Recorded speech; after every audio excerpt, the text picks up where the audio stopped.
Alright, right back here. It's that time of year again. Got the Bluegrassbushcraft fall meet, Turkey Foot Campground. It's early, I think it's Thursday. We've already got a good crowd here already. Way up yonder is Steve. Drove in from Oregon. Here we got Sam Detweiler. He drove in from South Carolina. And this is me and Sam's our setup here. Excuse the mess. We've been working on lanterns for the last 2 days.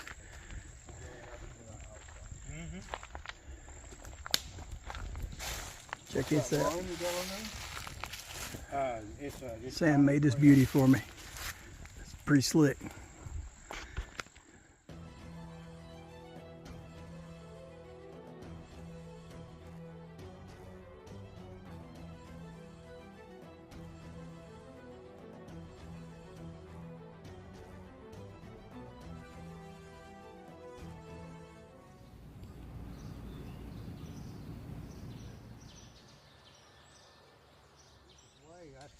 All right, let's see what we got going on down here.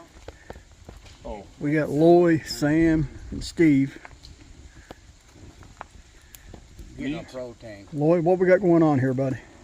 I didn't figure man they'd come to the woods without some good protein. Good protein. So what you got on here?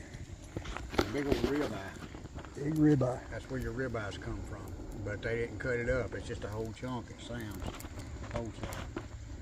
And I have got it what they call an eye. If I couldn't get this, I'd get the eye, but this is what I prefer. All right, let's try this again. I tried to record this once and I forgot to hit the record button. I've walked into the old timer circle down here. And he fits right in. We can't get him out of these chairs. You see the boxes over there? They're sitting down there eating donuts, and it's all we can get them to do. No, we had bacon too. Oh, there we go. At least they ate some bacon. And it looks like Coleman stove. Coleman stove. At least we did have one here that was napping some flint for them for smaller pieces for their kids, so they done a little bit useful. But here, like I said, we can't forget Chuck here. Everybody knows Chuck. Mr. Cheesehead Chris, Gary from Kentucky Prepper 5, Red Bush Primitive. Can't forget him. Now we go around and see who else we can find. Okay. Right here we got Loy's set up. Love his big tarp configuration there. That thing is huge. He's definitely going to stay in the dry if we get any more rain. This Chris, Kentucky Woodsman, just pulled up. He's now setting up. Say hi, Chris. Hi, Chris. Hi. Went out to go get ice earlier and had a couple more sneak in on us. Yeah. We got Mr. Michael Burner and James Elder King. What the hell? How'd you say my last name? How do I pronounce it? I'm butcher names. You gotta Ingle watch. King. Ingle King. I butcher names bad. Everybody's. You gotta overlook me sometimes. Where we got Mike here? Mike, did you have a YouTube channel? No. All right. This is just Mike. He joined us at Fish Pond last year, and he come back to Turkey Foot with us. So he must have enjoyed himself a little bit at Fish Pond to be able to come back this old group of old guys. So. Good time. Very good time. Back here, this is Gary from Kentucky Prepper 5. That's his setup with the tin attached to the back of the truck. That's pretty cool. Right here we have Mr. Joe Weber set up. His vehicle is not here. He must have went out of town for supplies or something. Right here we have Miss Donna set up, and she's not here. So she's either one or two places. Guaranteed. She's either on that mini bike and run off visiting, or she's at the creek fishing. And I got a suspicion she is fishing. Let's see what we look down here. Yeah, if you look real close, you can see that mini bike down there. Let's walk down here and see what's going on. What did I tell you?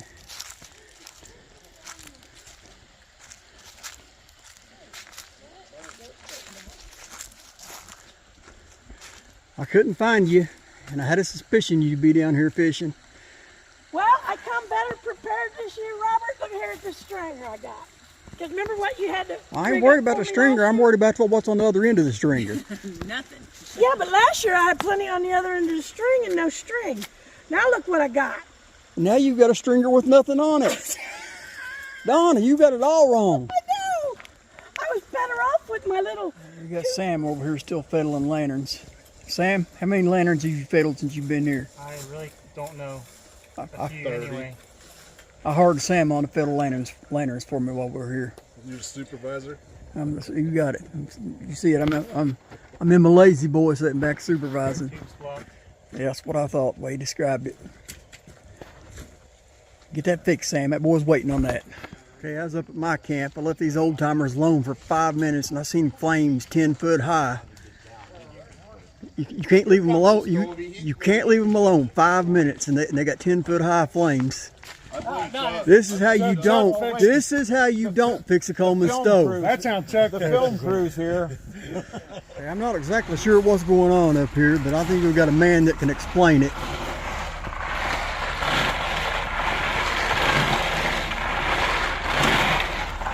Can you explain that for us, Lloyd?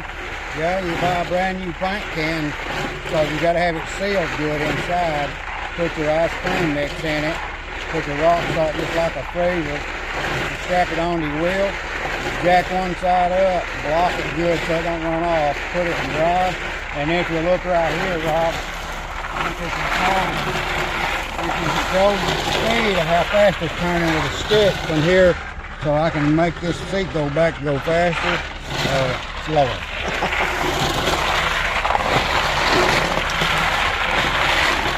All right, we'll get back with you at the end of the results. That's my screen.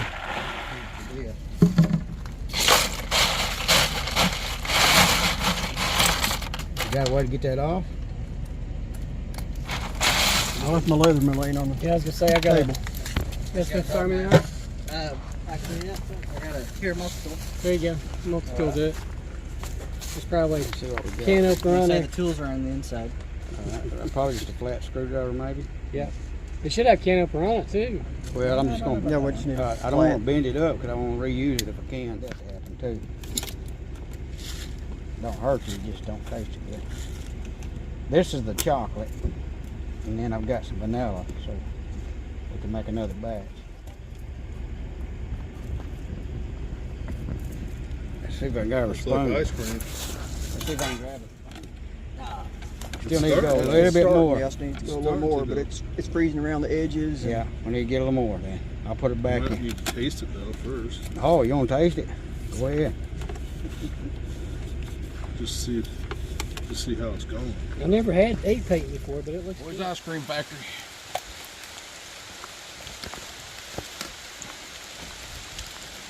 See what they like. Yes, Oh yeah, that's the real All right, deal. y'all, check this out. Having a Coleman lantern light. They said they wanted to beat last year's light up. How many we have last year? 35. We had 35 last year. We got 71 this year.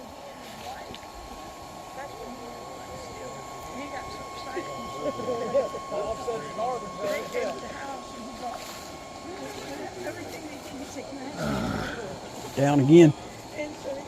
What are you supposed to know that? It lost pressure. You're losing pressure somewhere. Like I did get a quarter turn out of it. Well, how cool have you been when I was younger?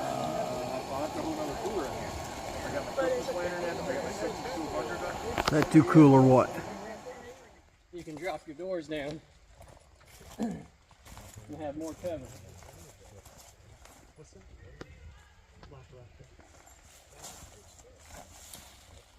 And now you've increased the protection. There you go. There you go. See, I'm gonna set the example. That utility rope. It's just a little 6 to 10 footer. You got a bowline tied in one end and a little stopper knot tied in the other. And that's what we're going to use. I'm going to incorporate that because this is what I know. This is what I know is that cord management. So I'm going to incorporate that into the designs that Kenny has here. The running bowline. Okay? Creates a loop once you get down to the end. And you can just wrap that right over the top there. Alright? And then when you run it down here and put your stake in, he's actually created a loop on the end there. I don't have a loop on here, do I? So I'm just going to do a little simple marlin spike hitch.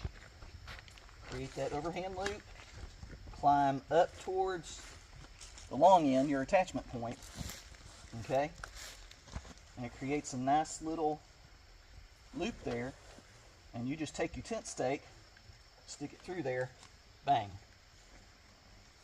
Okay, now you gotta do that again, but over on this side so I can see. I don't do it that way. I just put it on my thing, 10, whatever. There you go. Throw a spark on it.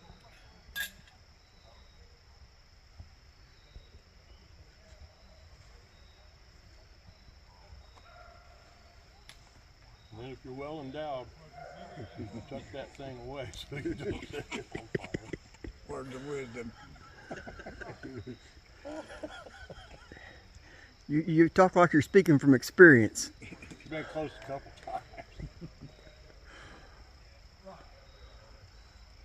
Now, what'd you make your bird's nest out of? It's some shredded jute. Okay. Yeah, the color of it looks like steel wool. Yeah, that's what I thought. There you go. All right. 4 fellers is all I can say. And yeah, these people, they kept coming up.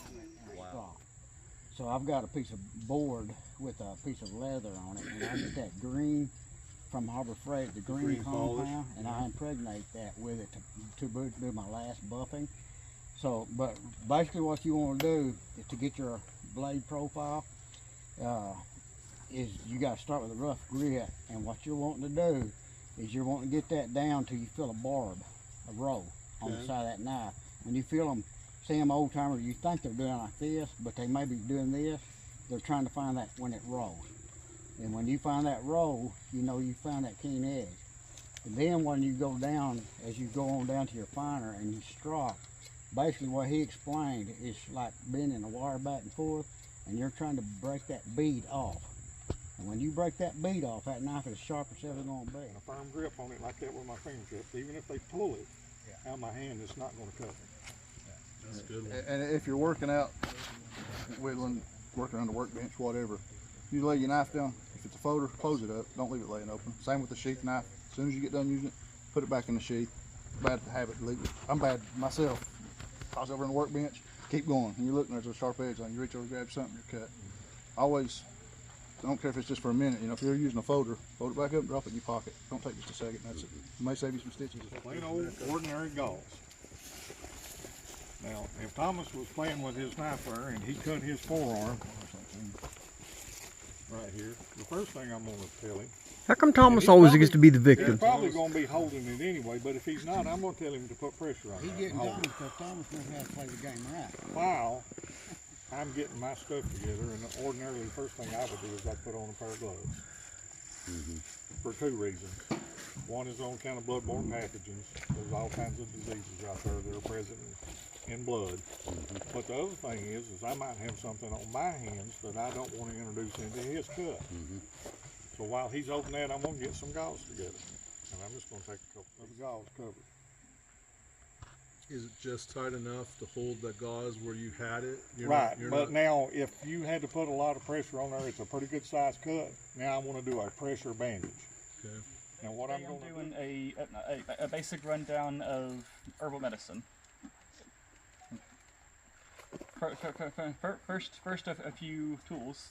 This is just a simple tea infuser. You can do just regular tea, you can do herbs, you can do berries, you can do just about anything dried. Just hot water and you get the glass mortar and pestle. They can be made from several different materials. You can get them in wood, you can get them in stone. This one's glass.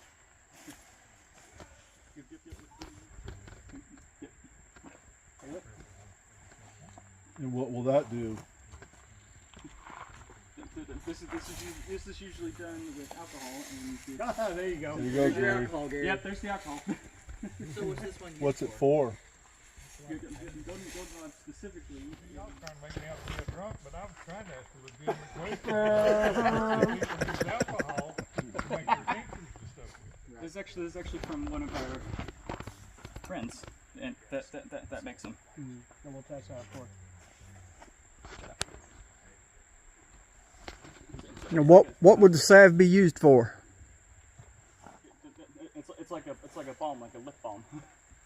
What do you use it for? Lip balm. Lip balm? Hundreds of herbs, but I actually have a few with me today just to discuss specifically, and leading into the goldenrod that I actually had in here. This is the actual plant. And this is? Huh? That is goldenrod. Oh, goldenrod, okay. Yeah. And it's quite common as well. It is able to be used for coughing or bronchitis, or for any or liver ailments as well. Well, same thing. I was going to have to make the customer.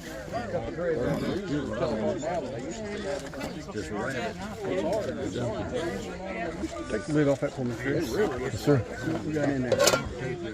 Oh, that's good. I need another plate, man. We got stuff covered up here in the middle too. Y'all can't eat this stuff that's covered up. We got chili over there. I done got too much on the 021. Thank you. There you go. Yeah. I was going to move it. Not trusting. No, hey, wait a second. You want birch bark, remember? That's nice. It is. It's nice. It's got 038. the handle on top. Oval handle on top.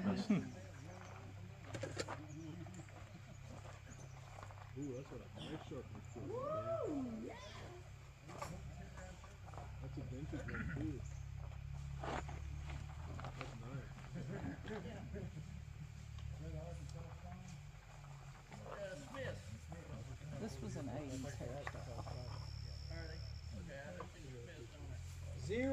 024. That's made.